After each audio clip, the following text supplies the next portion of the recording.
আমি যে কাপড়টা পিনছি কি হইছে ভালো লাগে না? আপনার ভালো লাগা না লাগা সেটি তো আমার বিষয় নয়, সেটি আমার। আপনি কথা বলবেন না, আপনি এখানে দাঁড়ান। ভিডিও করতেছেন? হ্যাঁ, ভিডিও করছি। আপনি আপনি আমাকে ধরবেন না, আপনি দূরে থাকেন। আপা, উনি বলেছে আমার লেবাসটা ভালো না। উনি লেবাসের কি দেখলেন? লেবাসটা আগে ঘুরে দেখেন। আমার লেবাসটা সারা দুনিয়ার মানুষের জানে।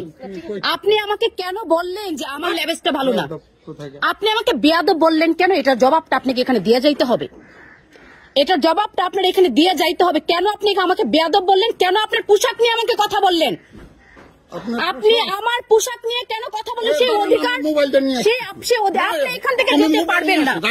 আপনি এখান থেকে যেতে পারবেন না। আপনাকে একটা দাড়িপাকা লোক একটা মেয়েকে অশ্লীল পোশাক পরেছে, এই জন্য বলেছে, মা তুমি পোশাকটা এভাবে কেন বললা, এ পোশাক কেন বললা? পাল্টা জবাবে মেয়েটা মোবাইল বাইর করে ভিডিও কইরা এরপর অকথ্য ভাষায় ও মুরব্বীকে গালাগালি করতেছে। আমার পোশাক নিয়ে আপনাকে কথা বলার অধিকার কে দিয়েছে?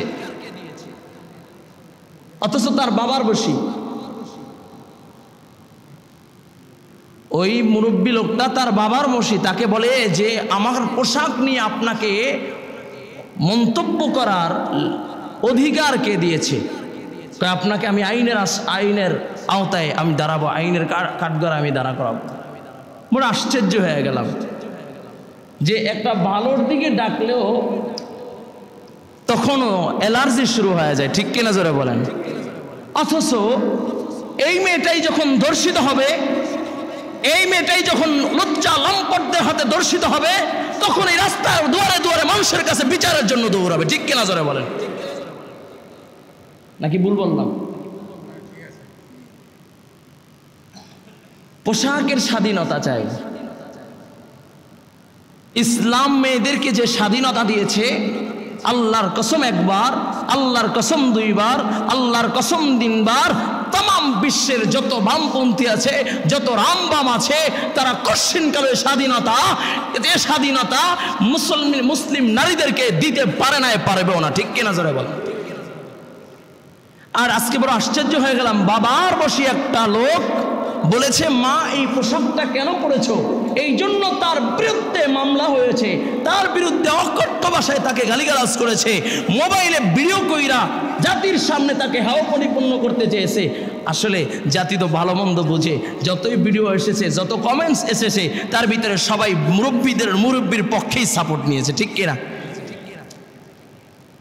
তো যেই কথা বলতেছিলাম, এমন একটি জামানায় আমরা বসবাস করতেছি যেই সময় আগুন হাতে রাখা সহজ, ঈমান হাতে রাখা খুব কঠিন। শুধু তাই না, যেই সময় নেক কাজ করলে মানুষ আশ্চর্য হবে, গুনার কাজ করলে স্বাভাবিক মনে করবে। কি বলেন? কি বলেন? নেক কাজ করে, এমপি সাহেব নামাজ পড়ছে, এমপি সাহেব গাঁজা খাইছে, ওটা স্বাভাবিক, খাইতে পারে। নামাজ পড়ছে, শুনছো এমপি সাহেব নামাজ পড়ছে, আশ্চর্য হয় কিনা? হ্যাঁ? তো যেই কথা বলতেছিলাম, তো আমি বড় অবাক হয়ে গেলাম যে একটা মহিলা, একটা মেয়ে, তার বাবা সমতুল্য একটা বৃদ্ধ এক ব্যক্তি শুধু তাকে নিষেধ করেছে, এই অশ্লীল পোশাক কেন পরেছো, এই জন্য তাকে অকাট্য ভাষায় গালিগালাজ করেছে। আল্লাহ তাআলা আমাদের সকলকে হেফাজত করুক, বলুন আমিন।